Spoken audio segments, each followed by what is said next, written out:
So now, as you guys probably already know, four teens have been charged with the torture of a young white 18-year-old disabled guy. You know, no doubt that this is a heinous crime. We all saying it's very horrific. However, there's a twist. Something I want to get to. Now, if you guys haven't heard, there's another story in the news. Probably never heard about this story. 3 high school football players have been accused of sexually assaulting a mentally disabled teammate with a coat hanger by luring him into the Dietrich High School locker room in Idaho. 18-year-old John R.K. Howard, a transfer student from Texas, and 17-year-old Tanner Ward are being tried as adults due to the seriousness of the crime and could face up to life in prison. A third, unnamed 16-year-old, is being charged as juvenile. The victim, a black learning disabled teenager who was adopted by white parents in the small, predominantly white town of 338, was the target of racist taunting and abuse in the months leading up to the savage attack. The victim's family is suing for $10 million. The lawsuit also names 11 school employees who allegedly did nothing to protect the boy. No jail time for white high school football player who raped black mentally disabled teammate with a hanger. Back in May, three white high school football players who were in Idaho were charged with sexual assault after they abused their black mentally disabled teammate with a coat hanger in October 2015. Now, at least one of those attackers won't face any jail time.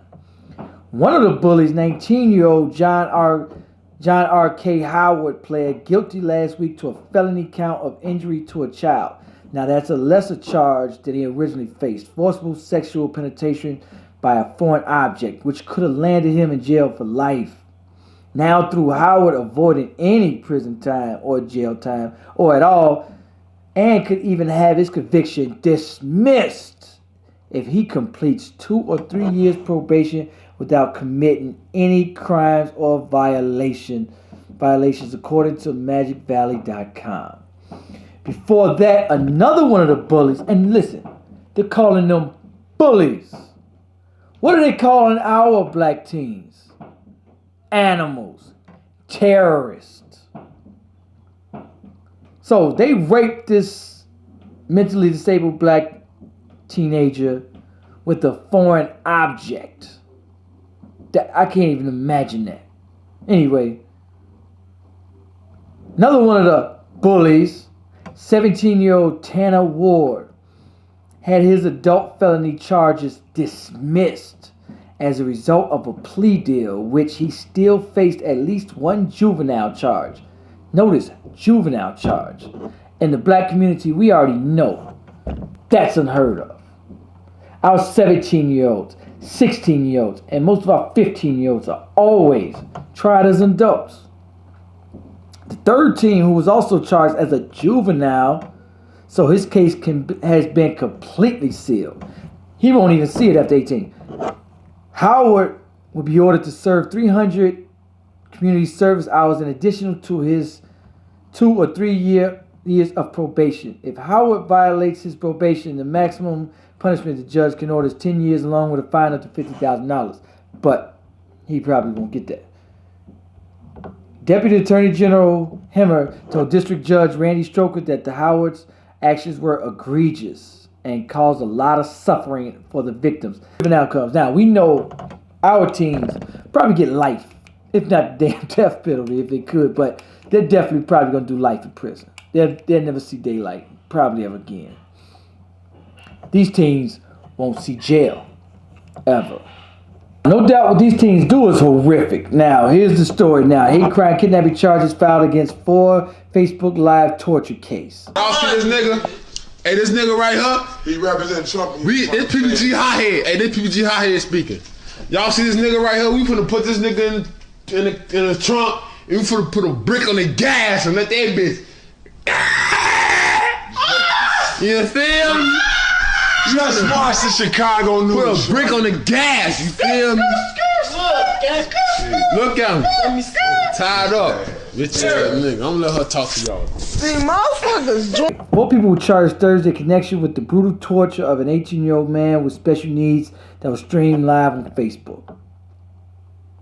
We got Jordan Hill, 18, of Carpenterville, Tesfaye Cooper, 18 of Chicago, Brittany Covington, 18 of Chicago, and Tanisha Covington, 24 of Chicago. They were sisters, were charged with aggravated kidnapping, hate crime, aggravated unlawful restraint, aggravated battery with a deadly weapon, and residential burglary, according to the Cook County State's Attorney. He will also be charged with robbery and possession of a stolen motor vehicle.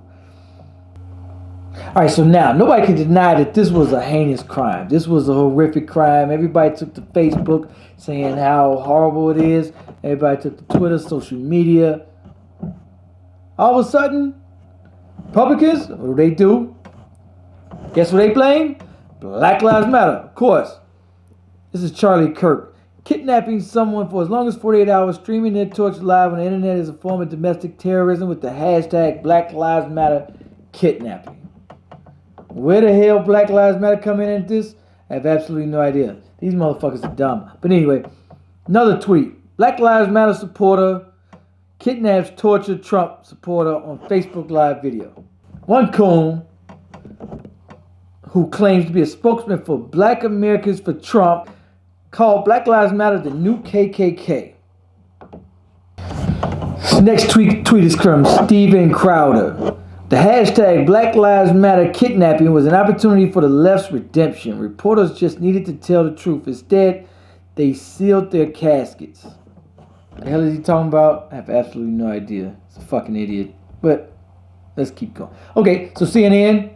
Their entire video throughout it is laced with this is anti-white people and this is anti-Donald Trump and this is for Donald Trump. Yeah, but I'm not sure what I'm saying that you're disagreeing with. I'm not disputing the facts of the tape, and I'm not disputing that this is a heinous act, and I'm not disputing that we should. And I'm not disputing that we should condemn it. All things are political on some level, but what I don't want to say is that. But what I don't want to say is that because people on the left are criticizing Donald Trump, that somehow that led to this. I think that is an absurd connection. That's all I'm saying. Ben, do you Blame Democrats and blame Black Lives Matter. When we all came out and everybody in the country can agree this is a heinous crime. Nobody denied that.